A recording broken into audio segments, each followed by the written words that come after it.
행복하고 싶으시지요? 혹시 인생을 살면서 불행하게, 아니 불행까지는 아니어도 행복하지 않은 삶을 살고 싶은 분이 어디 있겠습니까? 아마 그런 분은 거의 없을 겁니다. 할 수만 있다면 행복하게 살고 싶은 것이 우리 인간의 본능 중에 하나일 것입니다. 빈부 귀천, 남녀노소를 구분하지 않고 모두가 다 그렇게 행복하기를 원하고 있습니다.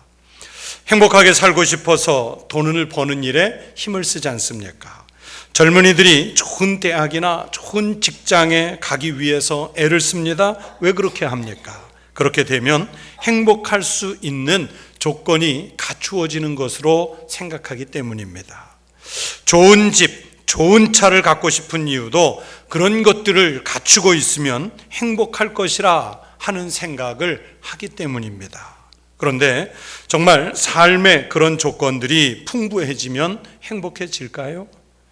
지난 연초에 우리 교회에 크리스천 인문학 강좌에 강사로 오셨던 남청 교수님이라고 계세요. 이 교수님이 최근에 낸 철학 무게를 벗다라는 그 철학 입문서에서 예로부터 수많은 사람들이 무엇이 행복한지에 대해서 철학적으로 탐구하고 논의해왔지만 사람들이 행복을 논할 때 흔하게 범하는 잘못이 있답니다. 그 잘못이 행복의 조건과 행복 자체를 혼동하는 점이라 그렇게 썼습니다. 행복의 조건과 행복 자체를 혼동하고 있다 그랬어요. 행복하기 위한 조건을 따진다는 겁니다. 쾌락, 부와 명예, 건강, 사회적 성공 등이 행복이라고 생각합니다. 그러나 그런 것들은 행복하게 할 수 있는 하나의 조건들은 될 수 있겠지만 여러분 그것들이 행복 자체는 아니잖아요. 우리가 그래서 흔하게 하는 비유가 있습니다. 돈으로 비싼 침대는 살 수 있지만 단잠은 살 수 없다. 넓고 좋은 주택을 살 수 있겠지만 화목한 가정을 살 수는 없다. 돈으로 좋은 음식을 사 먹을 수는 있겠지만 건강까지는 살 수 없다. 이런 말들을 하죠. 즉 조건이 행복 자체는 아니라는 얘기입니다. 참된 행복은 조건의 문제가 아니라 가치의 문제입니다. 제가 오늘 이 추수감사절 설교를 준비하면서 거의 한 25, 6년 전에 읽었던 현대 독일의 유명한 사회학자이면서 정신 분석학자인 에리히 프롬이라고 하는 분의 그 유명한 책 소유냐 존재냐 하는 책을 정말 오랜만에 꺼내보았습니다. 20년도 더 지나서 이 책을 꺼내보니까요, 책에 색이 많이 바랬고, 그리고 이 책 뒤에 보면은 정보가 있잖아요. 지은이, 역자, 출판사 이런 것들이 뒤에 나와 있는데 그 정보에 보니까 제가 이 책을 살 때 정가 3,000원을 주고 샀더라고요. 이 두꺼운 책을 3,000원 주고 샀어요. 제가 그 정보들을 보면서 생각했습니다. 이 책을 살 때 제가 가격을 3,000원 주고 샀으니까 3,000원짜리에 불과한 볼품이 없는 책인가, 아니면 이 책 속에 존재하는 그 사상의 가치 때문에 이 책은 귀한 책인가 하는 생각을 해봤습니다. 여러분, 가격이 문제가 아니라 그 책에 담고 있는 내용이 문제인 거죠. 이 책의 저자인 그 에리 프롬은 책 제목 그대로요, 인간을 늘 일관되게 두 가지 유형으로 구분을 합니다. 하나는 소유형 인간이고요, 또 다른 하나는 존재형 인간이라고 구분을 합니다. 여러분, 소유형 인간은 무엇인가? 내게 필요한 것을 소유하는 일에 인생의 목적과 의미를 두는 사람입니다. 반면에 존재형 인간은 인간답게 존재하는 데에 인생의 목적과 의미를 두고 살아가는 사람들을 말합니다. 그래서 이 두 유형의 인간은 행복관 자체도 다릅니다. 소유형 인간은요, 무엇인가 하나라도 더 소유해야, 남들보다 한 가지라도 더 얻어 가져야 그래야 행복하다고 여깁니다. 그런데 문제는요, 이 소유라고 하는 것이 아무리 많이 소유한다 해도 만족이 없다는 사실입니다. 그러면서 이 에리 프롬은 소유형 인간을 설명하면서 자동차를 예를 들었습니다. 여러분, 자동차를 가진 사람에게는 차가 아주 중요한 필수품이지 않습니까? 그런데 이 자동차에 대해서 애정을 갖기는 갖는데 차에 대한 애정은 잠깐 동안의 정사라, 그렇게 표현을 했습니다. 왜냐하면 이것을 큰 재산이라고 여기면서도 소홀히 여기는 모습을 범하고, 새 것이라고 하는 인식이 지나가고 나면 금방 단조롭게 느껴지고 메마르기 때문에 새로운 자극을 경험하고 싶다는, 즉 새 것으로 빨리 교환하고 싶은 그런 욕망이 생긴다는 것입니다. 그만큼 물질의 소유라는 것으로는 만족이 없다는 뜻에서 이 소유형 인간을 설명했습니다. 존재형 인간은요, 인생의 행복이란 소유할 때 얻어지는 것이 아니라 자신의 삶 자체가 가치 있게 될 때, 그때 얻어지는 것이라고 생각합니다. 내가 존재할 만한 가치 있는 삶을 살아갈 때 그 사람들은 행복해질 수 있다고 이 에리 프롬은 분석을 했습니다. 여러분, 해마다 신문이나 또는 뉴스 시간에 어느 세계적인 기관이나 대학에서 연구했다고 하는 국가별 행복 지수를, 순위를 매겨서 발표하는 것을 우리가 읽거나 들을 때가 있습니다. 그런데요, 그 순위를 보고 있으면요, 부탄, 코스타리카, 도미니카, 방글라데시, 또는 이름도 알기 어려운 남태평양의 어느 조그마한 섬나라들이 번갈아 가면서 1, 2, 3, 4등을 나누어 갖는 것을 볼 수가 있습니다. 우리가 생각하기에는 미국이나 독일같이 또는 북유럽 국가들같이 경제적으로 넉넉하고 사회복지가 거의 완벽하리만큼 잘된 나라들이 행복할 것 같은데, 오히려 그 나라들은 순위가 한참 중위권 아래로 내려가 있습니다. 우리나라나 이웃한 일본 같은 나라는 중위권도 아니라 거의 밑바닥에 가 있습니다. 무슨 의미입니까? 여러분, 소득 수준이 꼭 행복으로 이어진다는 보장이 없다는 증거들입니다.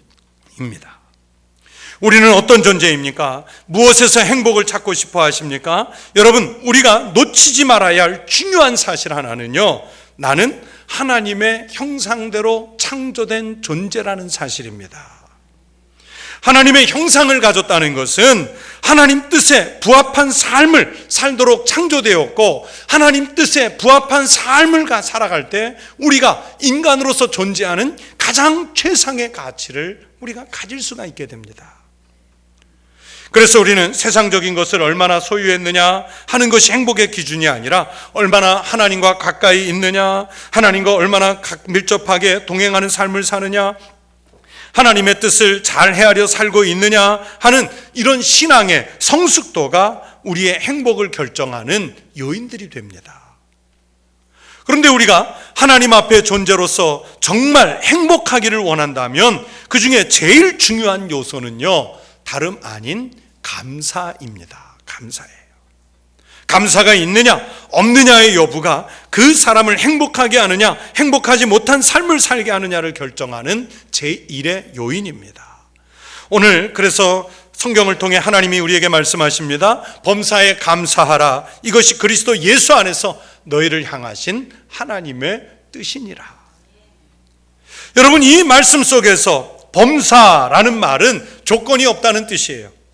환경을 고려하지 않는다는 뜻입니다. 형편을 고려하지 않는 것입니다. 범사에라는 말은 우리가 역경이나 고난 중에 있을 때까지를 다 포함해서 하는 말입니다. 이 단어의 진정한 의미는 사람이 스스로의 판단이나 경험에 의존하지 말아야 한다는 뜻입니다. 모든 궁극적인 감사의 기준이 하나님께 있다는 의미를 담고 있습니다. 현재의 불행한 사건이 있을지라도요, 눈을 들어서 하나님께서 지금까지 베푸신 은혜를 곰곰이 생각하면 감사할 일을 발견할 수 있습니다. 내 몸이 중병에 들어 침상에 누워있는 그 아픈 중에 있어도요, 그동안 강건하게 살도록 인도하셨던 하나님의 은혜를 생각하면 우리는 그 병상에서도 감사할 수 있습니다. 여러분, 가끔 보면요, 어려운 형편에 놓여 있을 때 그 난관을 빨리 벗어나게 해달라고 하나님께 기도하는 분들이 있습니다. 그러나 기도하다가 자기 소원이 금방 이루어지지 않는다고 불평을 하거나 하나님을 향해 마음을 닫아버리는 사람들이 있어요.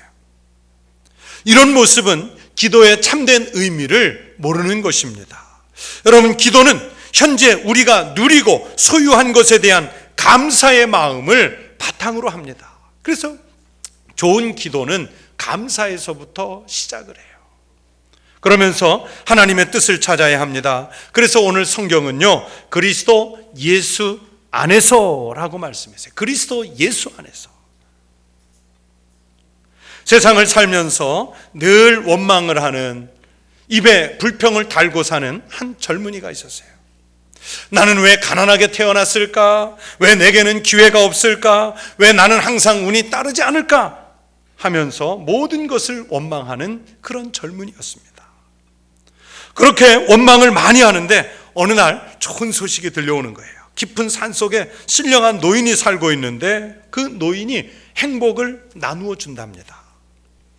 이 청년은 참 좋은 기회라고 여겨서 그 노인을 찾아 나섰습니다. 험한 산을 넘고 들을 지나고 계곡을 지나 정말 깊은 산에 올랐더니 소문대로 신령한 노인이 살고 있었어요. 젊은이가 노인을 지켜보고 있으니까 노인이 절벽 위에 서서 주머니같이 생긴 것을 절벽 아래다가 던지고 있었습니다. 젊은이가 물었어요. 어르신, 지금 무엇을 던지고 계세요? 노인이 대답하기를 세상 사람들에게 행복을 던지고 있다네 그랬습니다. 젊은이가 반색을 하면서 그 행복을 좀 저에게도 주세요 그랬더니 노인이 아직 안 던진 거 저쪽에 많이 쌓여 있으니까 마음껏 알아서 가져가게 그랬어요.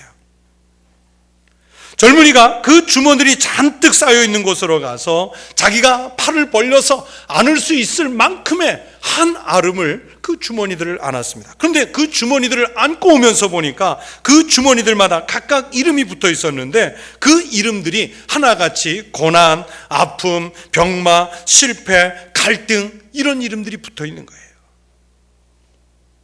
이 젊은이가 자기가 아는 것들 중에 혹시 행복과 관련된 이름이 있는가 하고 찾아봤는데 그 이름들은 하나도 없어요. 그래서 다시 이 젊은이가 노인에게 물었습니다. 아니 어르신, 행복을 준다고 해놓고서는 이런 것들만 주시면 어떻게 합니까? 그랬습니다. 그랬더니 노인이 사실은 그 주머니를 풀면 그 안에 행복이 가득 들어있다네. 그런데 사람들이 그것을 풀지 못해서 행복을 얻지 못하는 거야. 청년이 물었습니다. 어르신, 그 주머니들을 어떻게 풀 수 있습니까? 노인이 대답하기를 주머니를 푸는 방법이 딱 하나 있지. 사람이 감사하는 순간 주머니는 풀려지고 그 속에 있는 행복을 얻게 된다네. 그렇게 했어요. 무슨 뜻이겠어요? 이 동화 이야기가 들려주는 게 무슨 뜻이겠어요? 범사에 감사하라는 말씀입니다. 감사할 줄 아는 사람은요, 어떤 상황에서도 행복해요. 세상 오만 가지를 다 갖추고 가지고 살아도요, 감사가 없으면 그는 절대로 행복할 수 없습니다. 앞에서 많은 철학자들이 행복을 논했다고 그랬죠. 현대에 와서도 영국의 유명한 철학자 버트란트 러셀은 행복론이라는 책을 썼어요. 그 행복론에서 버트란트 러셀은 행복을 교만이나 겸손과 연결해서 설명을 합니다. 러셀은요, 행복의 원인은 겸손에 있고 불행은 교만에서 시작된다, 그렇게 말해요. 그래서 교만한 사람은 자기 실패에 놀라고 겸손한 사람은 자기의 성공에 놀란다. 버트란트 러셀은 그렇게 말해요. 아니, 나같이 똑똑한 사람이, 나같이 능력 있는 사람이, 나같이 재능이 있는 사람이 왜 망했지? 교만한 사람은 그렇게 놀래요. 반면에 겸손한 사람은 나 같은 사람이 어떻게 성공했을까? 나 같은 사람이 이만큼 살고 있는 것이 기적이고 축복이다, 이렇게 생각하면서 겸손하게 감사를 해요. 결국 얼마만큼 감사하느냐, 이게 행복하게 사느냐, 행복하지 않게 사느냐를 가늠하는 기준이 됩니다. 성도 여러분, 우리는요, 하나님의 은혜를 값없이 받은 사람들인 줄로 믿습니다. 이사야 선지자를 통해서 값없이 받은 은혜를 성경이 이렇게 말씀하셨습니다. 오라 너희 모든 목마른 자들아 물로 와서 사 먹되 돈 없이 값없이 와서 포도주와 젖을 사라. 하나님의 은혜는요 너무너무 귀한 것이라서 감히 값을 매길 수가 없습니다. 절대로 돈으로 살 수 없는 것들입니다. 정말 값이 나가는 것은 오히려 값을 매기지 못해서 그냥 주시는 것입니다. 태양빛이 그냥 주어지고 있고요, 공기가 그냥 주어지고 있고요, 아름다운 밤하늘의 달빛과 별빛들이 우리에게 값없이 그냥 주어집니다. 천한 것이라서 그냥 주는 것이 아니라 정말 귀한 것이라서 그냥 주시는 것입니다. 그렇게 그냥 주시는 것의 절정은요 다름이 아니라 생명입니다. 예수 그리스도의 희생으로 우리에게는 값없이 주시는 생명입니다. 그러므로 우리는 그리스도의 생명을 받은 사람들로 살아갈 때 우리가 존재하는 진정한 가치를 찾을 수가 있습니다. 그런데요 여러분, 현실은 어떻습니까? 예수를 믿는다고 하면서도요 이걸 가지면 행복할까? 저리로 가면 행복할까? 누구와 함께 해야 행복할까? 어느 자리에 가야 만족할까? 그러면서 눈으로 보이는 자리, 소유하는 자리, 값으로 정해지는 자리, 거기에 우리가 관심을 쓰잖아요. 우리의 이런 불신앙적인 행태에 대해서 이사야 선지자는 55장 2절에서 또 말씀합니다. 너희가 어찌하여 양식 아닌 것을 위하여 은을 달아주며 배부르게 하지 못할 것을 위하여 수고하느냐 말씀하시면서 책망해요. 그러면서 또 이어 말씀합니다. 내게 듣고 들을지어다. 그리하면 너희가 좋은 것을 먹으며 너희 자신들이 기름진 것으로 즐거움을 얻으리라. 좋은 것을 먹고 진짜 즐거움을 얻으려면 정말 귀해서 값을 산정하지 못해 값없이 주시는 하나님 아버지의 생명을 가져야 할 줄로 믿습니다. 이것이 만족한 삶을 사는 비결입니다. 너희는 귀를 기울이고 내게로 나와 들으라. 그리하면 너희의 영혼이 살리라. 주님 앞에서 존재하고 있어야 우리가 가치 있는 존재, 영혼이 살아가는 존재가 될 줄로 믿습니다. 성도 여러분, 예수님의 십자가를 생각해 보세요. 여러분, 인간의 행복 조건대로 따져보자면 십자가는요 절대로 행복한 일이 아닙니다. 피하고 싶은 일이잖아요. 그러나 예수님을 보내신 하나님 아버지의 뜻이었기 때문에 우리 예수님은 그 십자가를 지셔야만 했습니다. 예수님은 자신이 이 땅에 오신 의미를 이렇게 미리 말씀하셨습니다. 내가 하늘에서 내려온 것은 내 뜻을 행하려 함이 아니요 나를 보내신 이의 뜻을 행하려 함이니라. 여러분, 예수님을 누가 보내셨나요? 예수님을 보내신 분은 하나님 아버지 아니십니까? 그 아버지께서 예수님을 보내신 뜻이 무엇입니까? 독생자를 십자가에 달게 하셔서 그 값으로 우리를 살리시려고 하시는 아버지의 뜻이 있었고, 예수님은 아버지의 그 뜻을 순종하기 위해서 십자가를 지셨던 것입니다. 그래서 예수님은 십자가 위에서 존재하고 계셔야 했어요. 우리를 향하신 하나님의 뜻이 무엇이라고 말씀하십니까? 범사에 감사하라. 이것이, 범사에 감사하는 이것이 그리스도 예수 안에서 너희를 향하신 하나님의 뜻이니라. 범사에 감사하는 것이 하나님의 뜻이래요. 어떤 상황, 조건, 형편에서도 감사하라고 말씀하지요. 그것이 예수님 안에서 생명을 얻은 그 사람들을 향하신 하나님의 뜻입니다.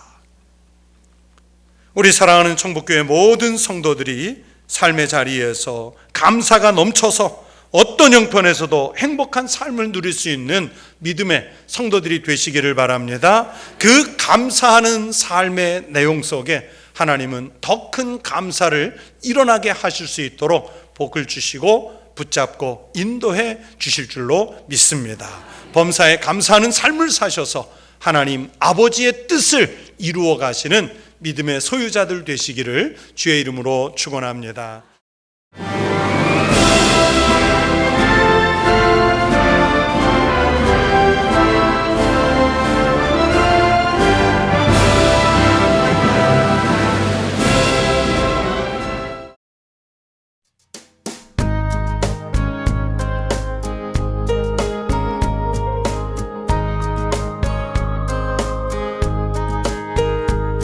This is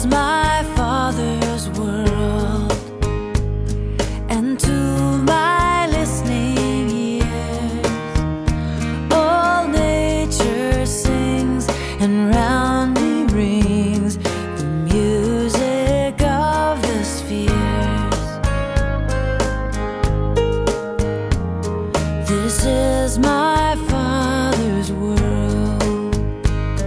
The birds their carols raise. The morning light, the lily white, declare their Maker's praise. This is my Father's world. I rest me in the thought of rocks and trees, of skies and seas.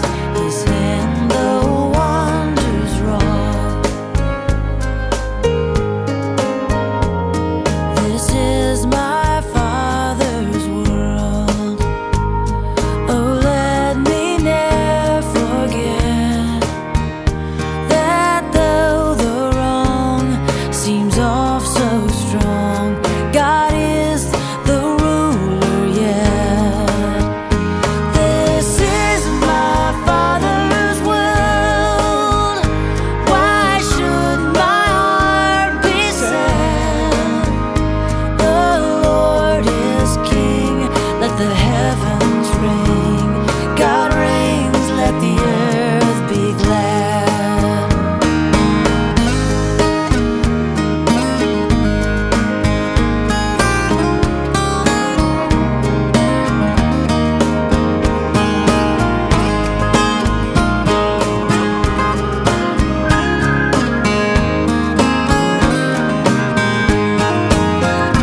This is my Father's world.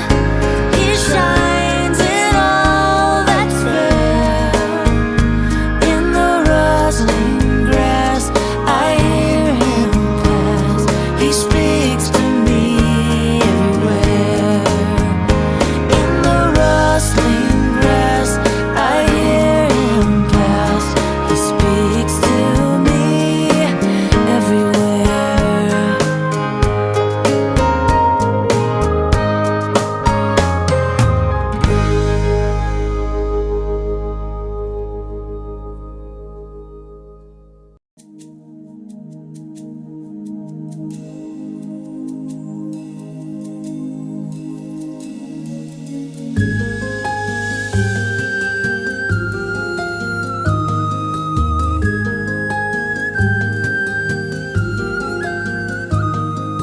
빈들의 마른 풀같이 시들은 나의 영혼, 주님의 허락한 성령 간절히 기다리네. 가물어 메마른 땅에 단비를 내리시듯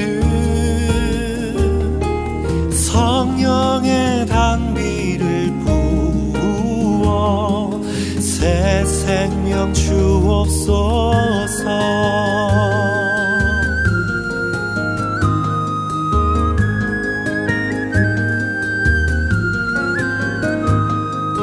반가운 빗소리 들려 산천이 춤을 추네. 봄비로 내리는 성령 내게도 주옵소서.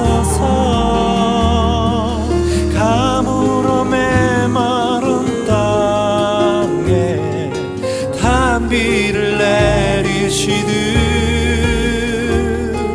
성령의 단비를 부어 새 생명 주옵소서.